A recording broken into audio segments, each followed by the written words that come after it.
வணக்கம். தமிழ் வேதியன் சேனல்ல இன்னைக்கு நம்ம பார்க்கக்கூடிய டாபிக் என்ன அப்படின்னா, பேசிக் கான்செப்ட் ஆஃப் கெமிஸ்ட்ரியில NEET and JEE type of question தான் பார்த்துட்டு இருக்கோம். கொஸ்டின் ரீட் பண்ணிடுறேன். An organic compound contain carbon, hydrogen and sulfur.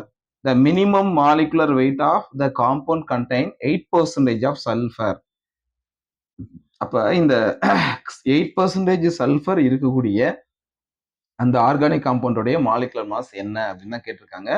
அதுல கார்பன், ஹைட்ரஜன், சல்ஃபர்லாம் கலந்துருக்கு. இப்ப இதோடைய மாலிகுலர் மாஸ் என்ன அப்படிங்கிறதா வேணும். இப்ப சல்ஃபருக்கான அட்டாமிக் வெயிட் கொடுத்துட்டாங்க.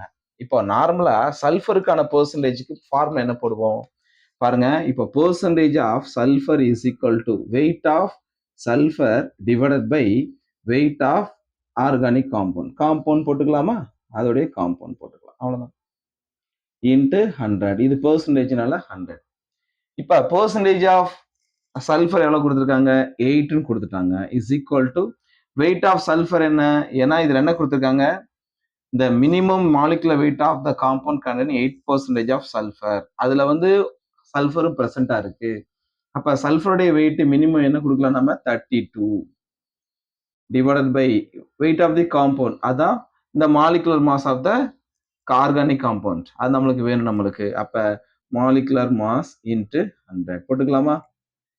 ஸோ இதை சிம்பிளிஃபை பண்ண என்ன கிடைக்கும் நம்மளுக்கு? molecular mass is equal to 8க்கு டினாமினேட்டர் கொண்டு வந்துடலாமா? 32 into 100 divided by 8. 8 simplify பண்ணீங்கன்னா 4, இதை simplify பண்ணீங்கன்னா 400. So the minimum molecular weight of sulfur compound, அந்த organic compound உடைய minimum molecular weight எவ்வளோப்பா? 400. So third is a correct answer. Thank you.